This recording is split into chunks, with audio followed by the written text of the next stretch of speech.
Welcome to Royal Pride. I'm Tim Rutherford here with Eastern Hancock Athletic Director Aaron Spalding. Welcome, Aaron. Great to be here. Here to talk all things Eastern Hancock athletics again this month. And winter sports season is in full swing now, and we have everybody in action. And we're going to start with wrestling this month. A lot of times we don't put them at the top of the hour, so they get top billing this month. Our wrestling team has had some success early in the season and have an interesting thing that they did on Tuesday night that you said is going to be an annual thing now as well. Yeah, before we get into what we did on Tuesday, I did want to mention earlier in the year they were champions of the Cambridge City Lincoln Invitational. I believe that's the second year in a row they've been champions there. I wanted to mention some guys who are some wrestlers who were undefeated that day and were the champions of their weight class. Caleb Giddings, Jordan Wills, Brandon Francis, Clayton Coker, Alexander Burden, and Josh Robertson were all undefeated that day and were champions. They've also had several other invitationals they've participated. For instance, this past week, this past Saturday, they went to Avon. So they were battling, much larger schools than themselves. I believe Terre Haute South was there, Danville, Fishers. And the reason we do that is because when they get in the tournament, it's a one-class system, so they're going to have to, if they're going to want to advance on as they go, they got to beat some kids from the larger schools. But they have, as you mentioned, had some good success, and we're looking forward to them heading into the end of their season and on into the tournament, and hopefully can get several wrestlers advancing far in the tournament. And most of the time they do their meets as invitationals now. They don't do the head-to-head very often. Yeah, the way wrestling has evolved over time is most of their meets are on Saturday, kind of the old day of the past of dual meets.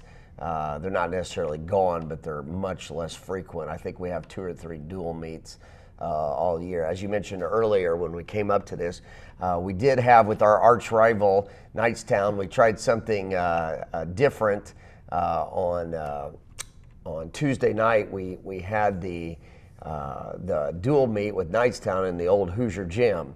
So we turned the clock on that. It's not not basketball, but wrestling in the Hoosier Gym. I asked our principal if maybe we'll inspire a movie with that. But anyway, it was kind of fun because it's a small gym, as you know, it seats like 600 people.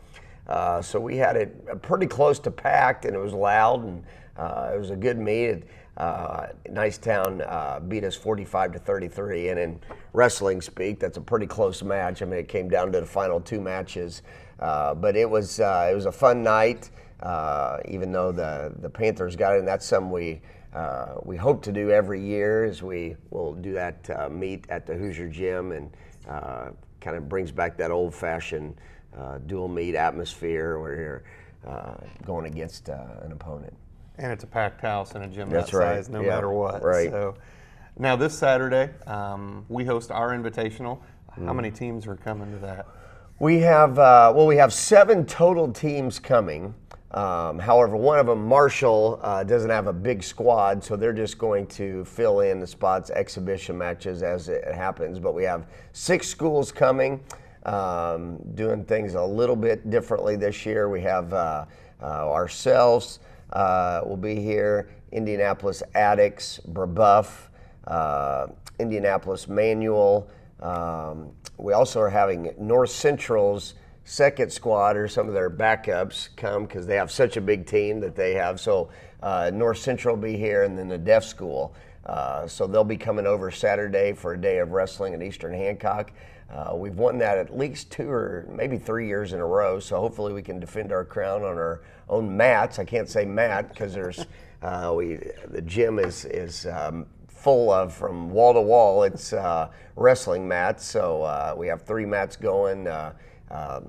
3 different schools I'm sorry, 6 different schools are competing on 3 different mats. It's a bunch of head-to-head matches the way it works. It's a full day of wrestling. And that's a fun day for you because you get to be there about 7 in the morning, don't you? And yeah, stay all day. Yeah, that's what different interesting thing on this. Every other year we have to turn the gym around real fast because Saturday night we have a home basketball game. So wrestling generally starts about 9, wraps up about 3, and then got to quickly turn the gym around and be ready for a basketball game that night. So that'll be fun. Their sectional is the first one of the winter sports season as well, so it's not far out. Yes, their sectionals on the last Saturday in January is when their sectional will be. That's at Shenandoah.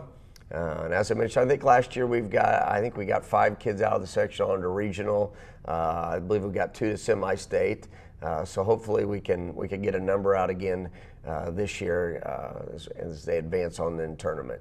Excellent. We're going to move on to our swim teams, and just like every month when we talk about swimming, there's been records broken since we met last time and talked to the community about our athletic program. So let's talk about the girls first. How are things going with the girls? The girls were actually champions of an invitational they participated in December at Lawrenceburg. So they got a championship, got a trophy. I think we have a pic somewhere of that, them holding the trophy. So they we're proud of them for that. And they've done a great job. Shelby Kell leading the way.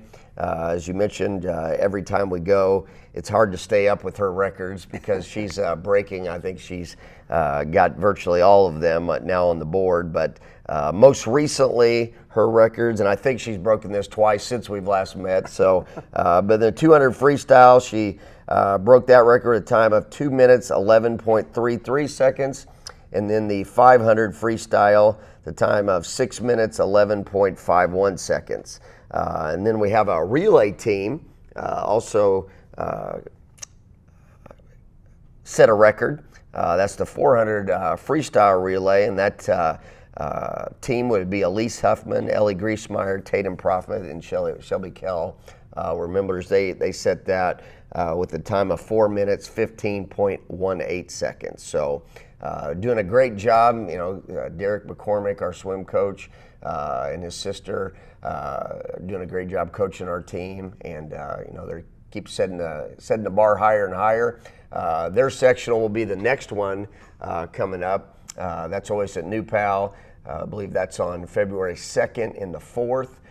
The way the swim sectional works on Thursday night, you have the preliminaries where you make it to the finals, which occur on Saturday morning.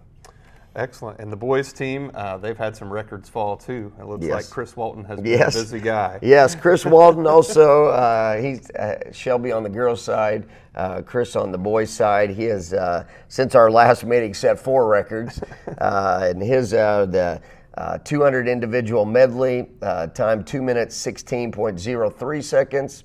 The 500 freestyle, the time 5 minutes, 24.81 seconds.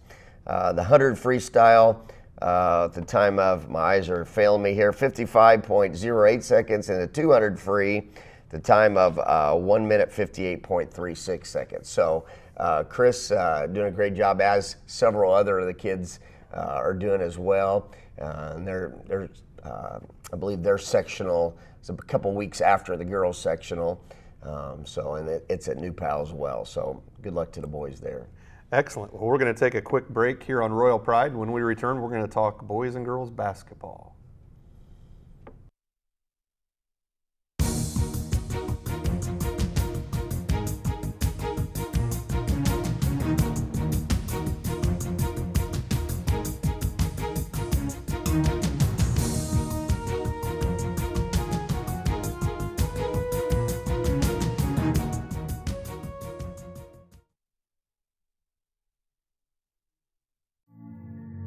A working mom who brings her best to both roles. A community-owned telecom that connects her home with high-bandwidth fiber optic. Mom can work from home with fast, reliable connectivity and be there when the kids come home. When everyone logs on, the internet connections stay fast and the family stays connected. Ninestar Connect. Community-owned. Community strong. Welcome back to Royal Pride, and we're going to dive right into girls basketball. They're getting closer to their sectional. I believe their draw is coming up Sunday for their sectional opponent. but they're only got a few games left in the season and some early season success, hovering right around 500 right now. And looking to go into the sectional, hopefully on a roll here. Yeah, we started out pretty quickly, and had some good success. Lately, we've struggled a bit, at least finding ways to wins. Had some close games. For instance, we played last week Covenant Christian, who's a really good basketball team. I believe they might have been in the state finals last year. They were the state runner-up last year. And I know they beat Cathedral this year, so it's a good basketball team. And we played them really well. I think it was maybe we were down 1 at half.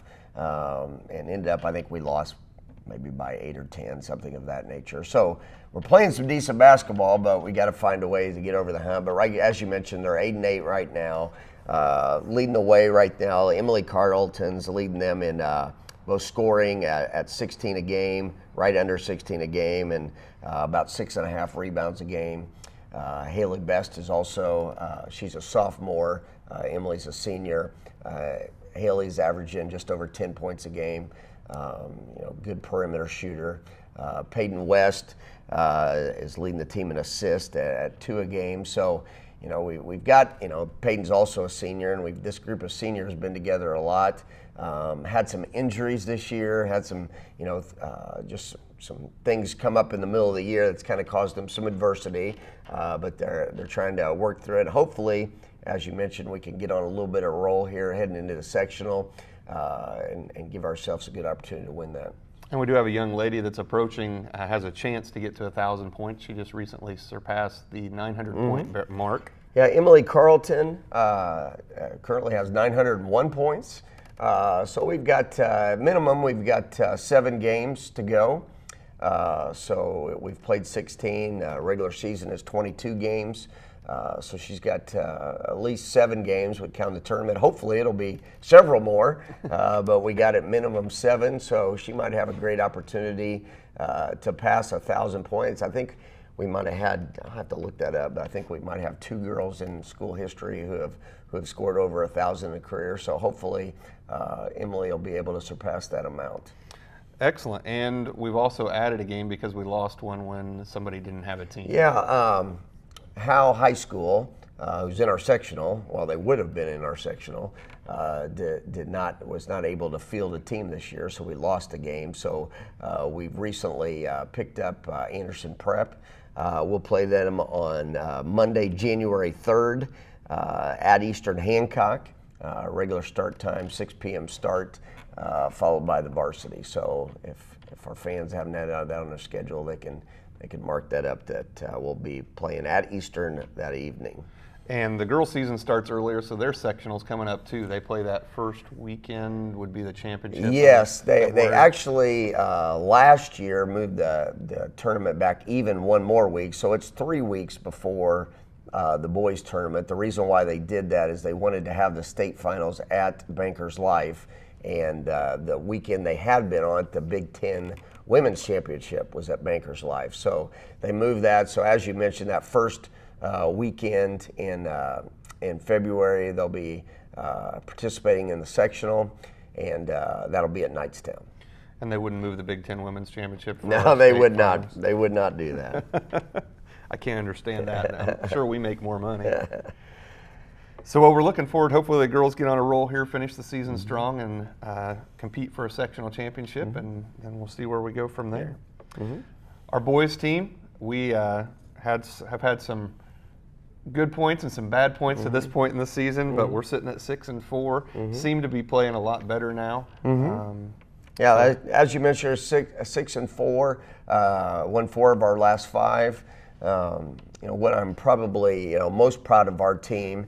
I believe we've had, I don't know, maybe 4 games by 5 or less points, and we've won them all. So we've had some close games. We beat Lincoln by 2, Cambridge City, who's has a nice team. Beat North Decatur by 1, Knightstown by 5. The other one escapes me here, but it seems like we've had 5. But anyway, so we've been able to win close games, and that's always an important element of your season. Hopefully we can continue that. We've got some of our leaders, Addison True and Bryson Napier, both are sitting a little over 16 points a game. Got a strong backcourt. Also, AJ Meggie and Duncan Cherry are right around double figures as well. So got some good things happening there. Addison also leads us in rebounds and assists. He averages over 7 rebounds a game and right at 3 assists a game. So, and the good thing about this basketball team is we have 0 seniors. So everybody you see on the floor will be back for an encore next year. Also, I want to mention Addison True did set earlier in the season a school record for steals in a game. He had 10 against against Southwestern early in the year, so that's a school record that was broken. So got a lot of good things happening. So hopefully we've had some injuries. Peyton Gray, our backup center, has a broken bone, so we're going to have some kids step up. Tyler Castle had been splitting some minutes. Now he's going to have to step into a bigger role in the varsity level. But looking forward, got two this week. We got I think for the next 2 weekends, maybe 3, got a double weekend. So we're heading into a stretch where we need to play good basketball. Well, and the close game wins this year, it shows growth from last year because we had a bunch of sophomores playing. Yes. And I think we lost 4 or 5 games by 4. I know we lost 4 by 2 or less, but and part of that, winning games at the end is our ability to hit free throws. We've shot 77% from the line. This team is a good free throw shooting. We shot 77% last year as well. Just to give you a frame of reference, last year that was 8th in the state. We were 8th in the state in rebounding. You're looking at, free throw percentage. That is, that's out of about 400 schools. So that's quite an elite company you're in when you're shooting that type of percentage from the line. And the kids are really starting to gel as a team, which is one of our main goals on the year as well. So absolutely looking forward to finishing strong here. January is a busy month. I think we only have 1 weekend night off in the month of January, and that's the last Saturday. So which is, I think, sectionals for the wrestling team. Oh, okay, yes, so, yes.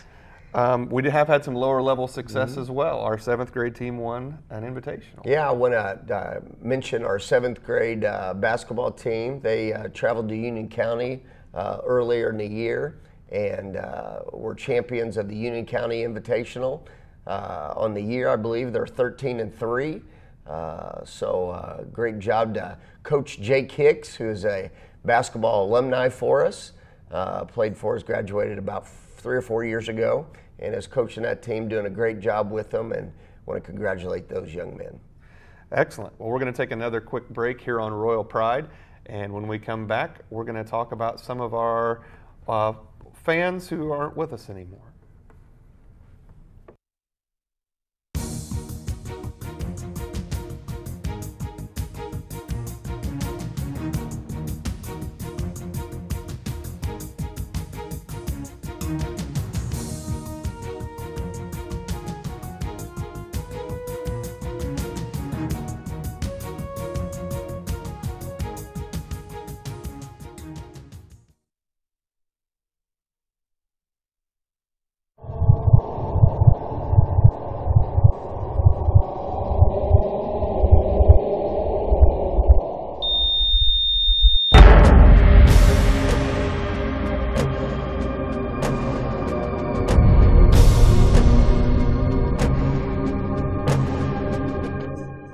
If you could see how it ends, what would you change?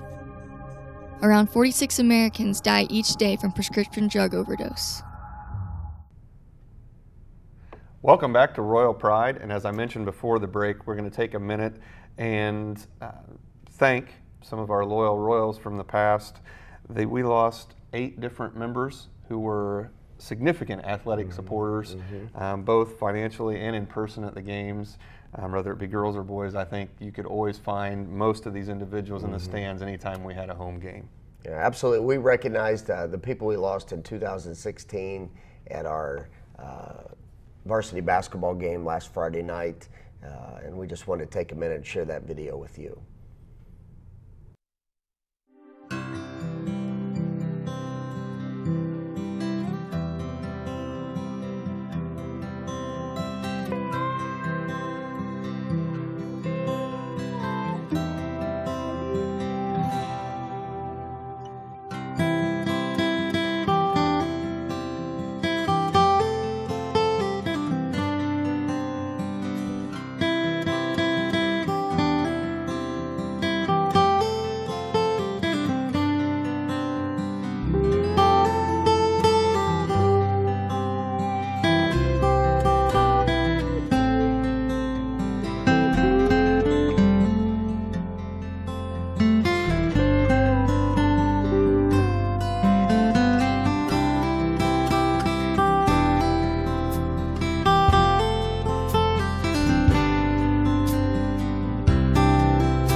come back, and just tremendous loss to our community, as many people who were supportive of not just the athletic program but the school itself in 2016. Absolutely. So in the honor of what they do and how supportive they've been in the past, we have really over the last 2 years developed a new athletic vision for our school as well, and the youth continue every season to do different service projects, giving back to the community, just like those individuals gave back to our community. And we had one of those over Christmas break as well. Yeah, just right before Christmas on December 23rd, we had several of our teams and athletes go over to the Hancock County Fairgrounds, and they just helped out every year. The fairgrounds does this thing where they compile all types of stuff where some less fortunate families can come in and get Christmas gifts and things for their kids and their family. And we had a lot of our athletes go and help get that organized, get that set up. And it was a good day for the kids to be able to participate with that. Excellent. And we have some Hall of Fame inductees coming this Saturday for at our Union County game. Yes, every year we have Hall of Fame inductions. It's like the Baseball Hall of Fame or the Basketball Hall of Fame or whatnot. So this year we have 4 different athletes who will be recognized this Saturday night. Lexi Vince was a great hurdler for us about 10 years ago. Made it to the state finals. I believe it was in the 300 hurdles, and went on to have an outstanding career at Franklin College. I believe she owns about every hurdle record they have there. She'll be inducted. A couple wrestlers, David Dunbar and Joe Havlin from years back, early 80s, I believe, were state finalists. And once again, that's both track and wrestling is a sport where that's everybody, that's not just class. So they were state finalists. And then Jeremy Weishart, outstanding football player for us, was a 1999 graduate, all-time league tackler in Eastern Hancock football history. And just so those know, there's a process. They have to be nominated for the Hall of Fame, and then there's a committee that reviews them. And how many votes does it take to get in? I believe from the committee, there's different criteria. For instance, an athlete has to be out of school for at least 7 years. I think if a team goes in together, it's 10 years. And then I believe of the committee, it has to have 2/3 vote for them to be voted into the Hall of Fame. And we do take nominations from the community. If anybody knows anybody in the future, yep, you can nominate. You can go to the website, go to the booster link, and you can get a nomination form right there. And sometimes that's the best way to get information, because not everybody in the school was here way back when. The couple that are being inducted now, you weren't even aware had been in the state finals. State finals. So it's an excellent opportunity for anybody in the community who knows young people who've been athletes at Eastern Hancock and had great success.